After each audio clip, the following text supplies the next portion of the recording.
Hello friends, તમારું સ્વાગત છે મારા કિચનમાં. તો આજે હું તમારી સાથે શેર કરવાની છું લીલાછમ જેવા ગ્રીન ભૂંગળા બટેટાની રેસીપી. આ ભૂંગળા બટેટા એટલા ટેસ્ટી બને છે ને, એટલા ઇઝી રીતે બને છે ને, તો વારંવાર બનાવવાનું મન થશે. તો એકવાર આ રેસીપી પૂરેપૂરી જોઈ લેજો, અને જો રેસીપી પસંદ આવે ને તો વિડીયોને લાઇક કરી દેજો, શેર કરી દેજો, અને આવી જ અવનવી રેસીપીઝને જોવા માટે અને મને સપોર્ટ કરવા માટે ચેનલને સબસ્ક્રાઈબ જરૂરથી કરજો.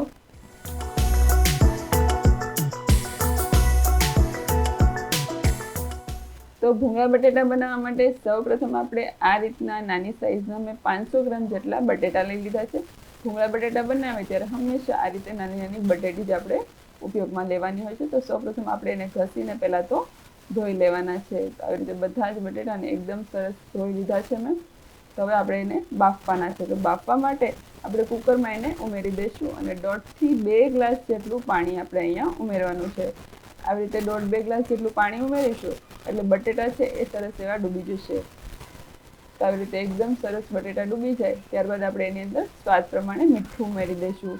સ્વાદ પ્રમાણે મીઠું ઉમેરી દીધા બાદ મીઠાને સરસ એવું મિક્સ કરી લઈશું, અને 4 વિસલ આવે ત્યાં સુધી બટેટાને બાફી લેવાના છે. તો ત્યાં સુધીમાં આપણે ચટણી રેડી કરી લઈએ. તો 1 કપ જેટલા લીલા ધાણા દાંડલા સાથે જ લીધા છે.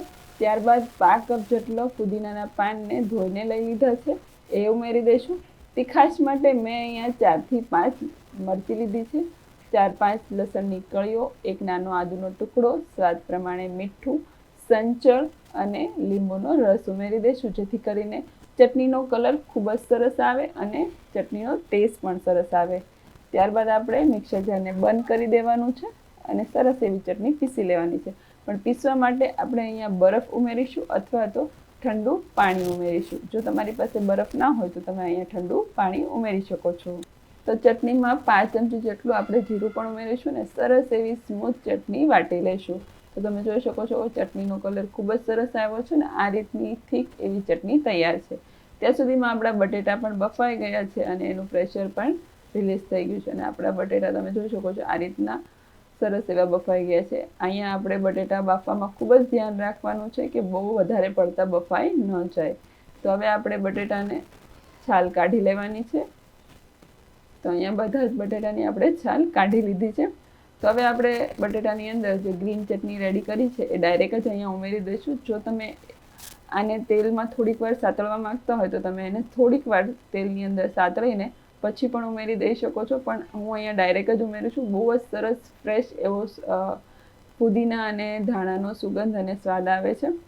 તો આવી રીતે જેટલી તમે તીખાશ પસંદ કરતા હોય એ રીતે ચટણી અહીંયા ઉમેરીને મિક્સ કરી દેવાનું. થોડું સ્વાદ પ્રમાણે મીઠું અને સંચળ ઉમેરી દેવાનું, જેનાથી ખૂબ જ સરસ સ્વાદ આવે. સાથે સાથે આપણે અડધા લીંબુનો રસ ઉમેરી દઈશું, એનાથી ખૂબ જ ચટપટા એવા આપણા બટેટા ભૂંગળા લાગે છે.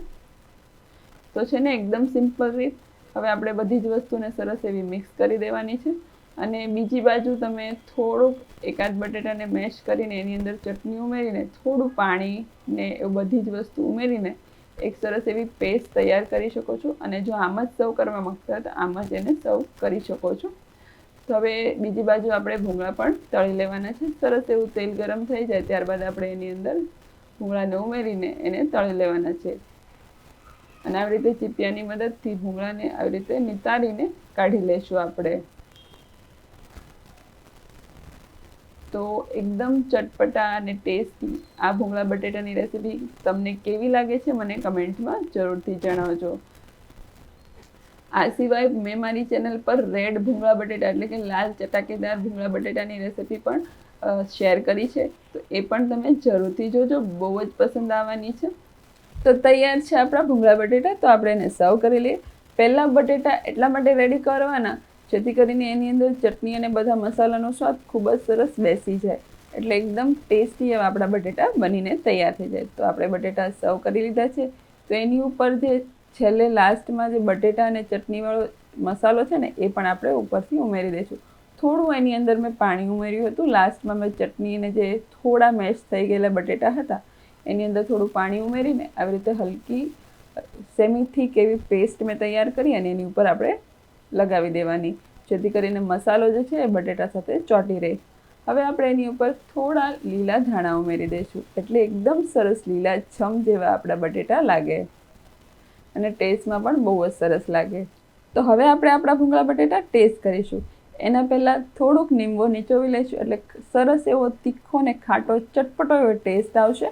તો હવે આપણે એને ટેસ્ટ કરીશું. બહુ જ ટેસ્ટી એવા અને એકદમ ચટપટા એવા બટેટા ભૂંગળા આપણા બન્યા છે. તો એકવાર આ રેસીપી પૂરેપૂરી જોઈ લેજો. અને રેસીપી પસંદ આવે ને તો વિડીયોને લાઇક કરી દેજો, શેર કરી દેજો. અને આવી જ નવી રેસીપીઝ જોવા માટે અને મને સપોર્ટ કરવા માટે ચેનલને સબસ્ક્રાઈબ જરૂરથી કરજો. તો ફરી મળીશું આવી જ નવી રેસીપીઝ સાથે. ત્યાં સુધી આવજો. Thank you so much for watching. Take care yourself.